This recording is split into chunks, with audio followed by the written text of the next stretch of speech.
Ó Mãe Santíssima, intercedei por nós para que possamos bem compreender os ensinamentos de vosso Divino Filho, nosso Senhor e Salvador Jesus Cristo, e as explicações dos pais da Igreja. Ó Virgem Imaculada, ofereço-vos este trabalho e peço que abençoeis aqueles que o ouvirem, e que seja para a maior honra e glória de Deus. Amém. Senhor onipotente, purificai o meu coração e os meus lábios. Vós, que purificastes os lábios do profeta Isaías com o carvão em brasa, e dignai-vos, por tal modo, purificar-me com a vossa misericórdia, para que possa dignamente anunciar o vosso santo Evangelho. Por Jesus Cristo, nosso Senhor. Amém. Senhor, abençoai-me. Que o Senhor resida no meu coração e nos meus lábios, para que anuncie digna e convenientemente o seu Evangelho. Amém. Evangelho de Nosso Senhor Jesus Cristo, segundo São Mateus. Não julgar. Jesus disse a seus discípulos: Não julgueis para não serdes julgados, pois com o julgamento com que julgais, sereis julgados, e com a medida com que medis, sereis medidos.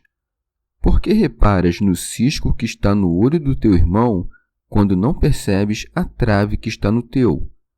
Ou como poderás dizer a teu irmão: Deixa-me tirar o cisco do teu olho, quando tu mesmo tens uma trave no teu? Hipócrita, tira primeiro a trave do teu olho, e então verás bem para tirar o cisco do olho do teu irmão. Comentários dos Pais da Igreja. Santo Agostinho. Como incerta a intenção com que se procuram esses bens temporais para o porvir, podendo ser com coração simples ou dividido, oportunamente acrescenta aqui: não julgueis. Pseudo Crisóstomo. Até aqui expôs a consequência pertinente à esmola. Agora vai expor a consequência que diz respeito à oração. Essa doutrina é, de certo modo, parte da oração e, para que a ordem da narração seja tal, depois de dizer: perdoa-nos as nossas ofensas, acrescenta: não julgueis para não serdes julgados.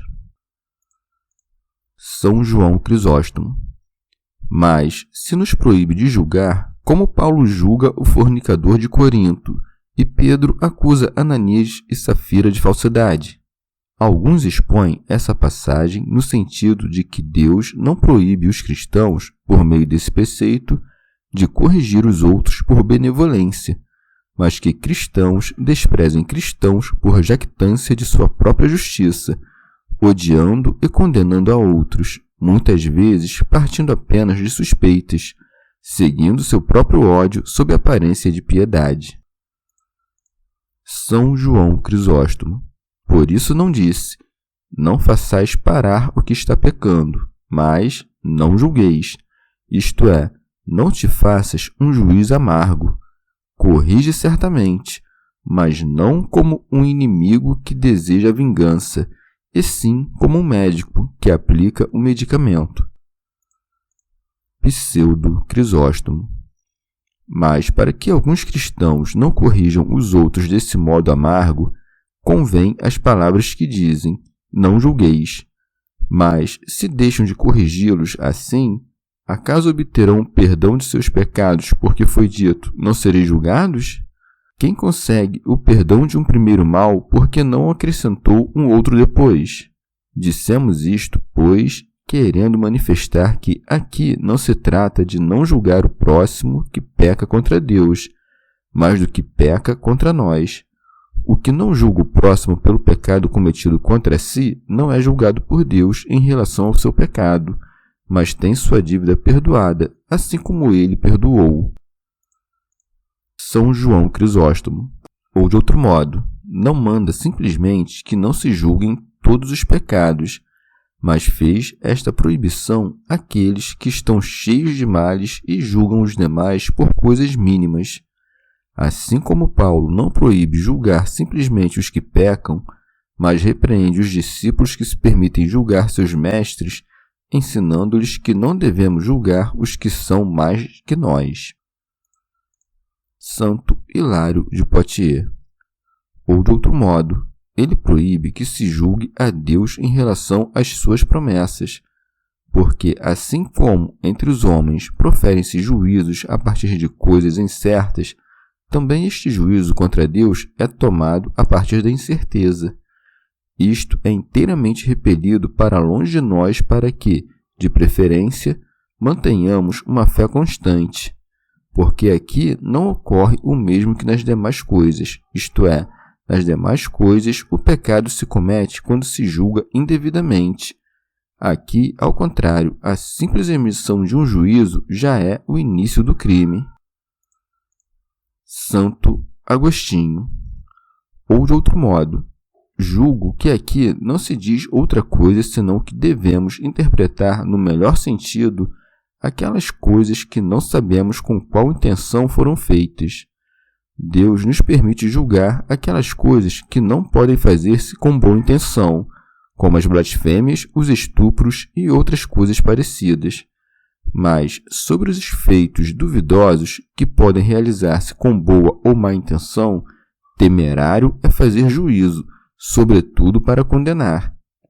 Há duas coisas em que devemos evitar o juízo temerário: quando não temos segurança da intenção com que se fez a coisa, ou quando não se sabe o que será aquilo que agora parece como bom ou mal.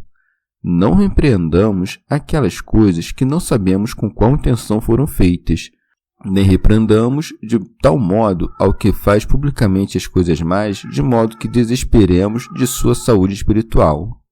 Pode causar-nos inquietação o que diz o Senhor, e com a medida com que medis, sereis medidos. Se julgamos com juízo temerário, haveremos de ser julgados por Deus de modo temerário? Ou se medirmos com medida iníqua, Deus nos há de julgar com outra do mesmo tipo? Creio que com o nome de medida dá a entender o próprio juízo. Mas isto se disse porque é necessário que a temeridade com que castigas o outro castigue a ti, pois muitas vezes a iniquidade não prejudica em nada o que sofre a injúria, mas necessariamente prejudica aquele que a comete. Alguns dizem: como pode ser verdade o que diz Cristo, que com a medida com que medimos, seremos medidos, quando castiga um pecado temporal com suplício eterno?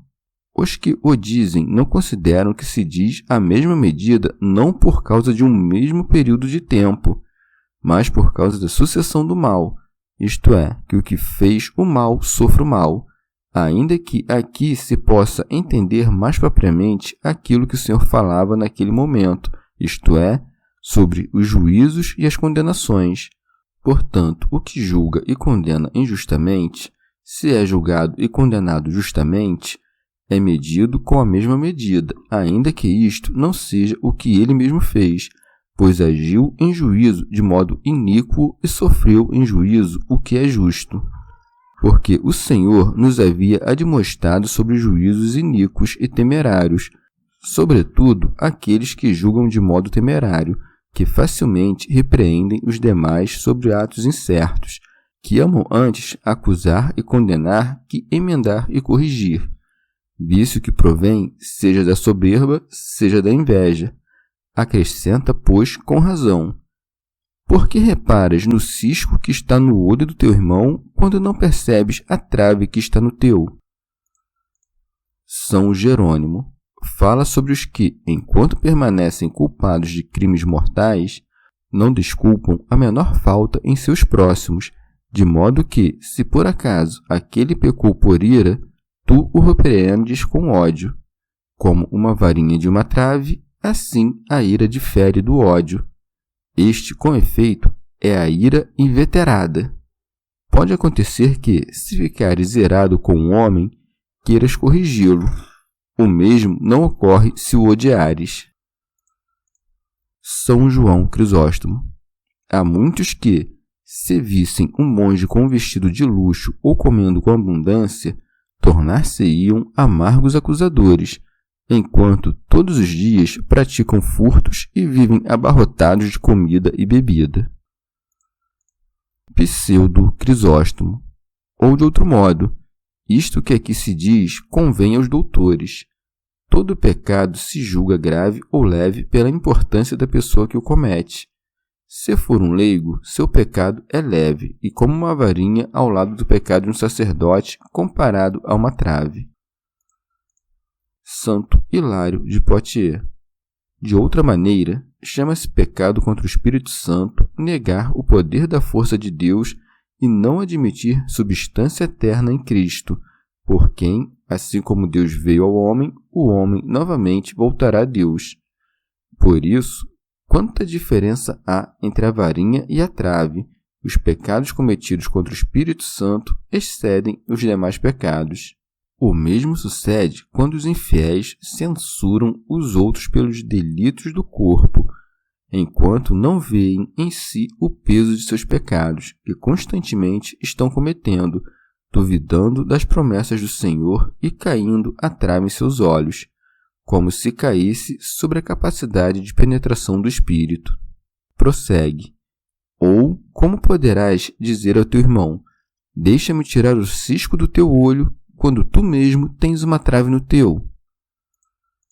Pseudo Crisóstomo, isto é, com que cara repreendes teu irmão em pecado quando vives tu no mesmo pecado, se é que não em outros maiores?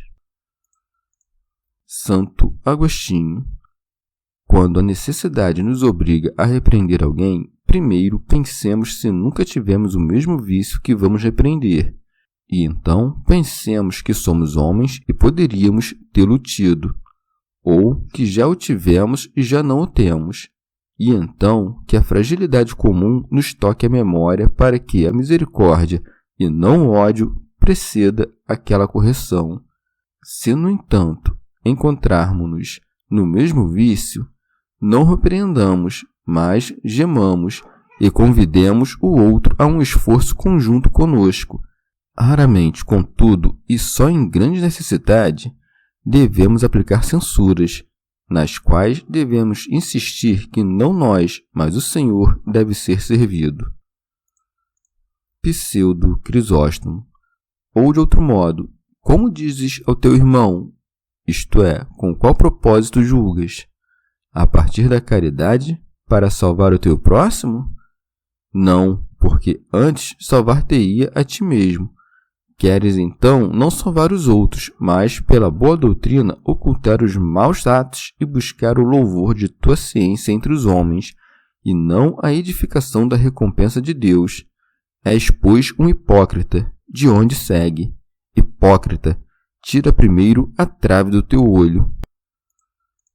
Santo Agostinho. O ato de acusar os vícios é um dever próprio somente dos bons. Quando os maus o fazem, desempenham um papel alheio, assim como os hipócritas que cobrem o que são com uma máscara e, com esta, mostram em público o que não são.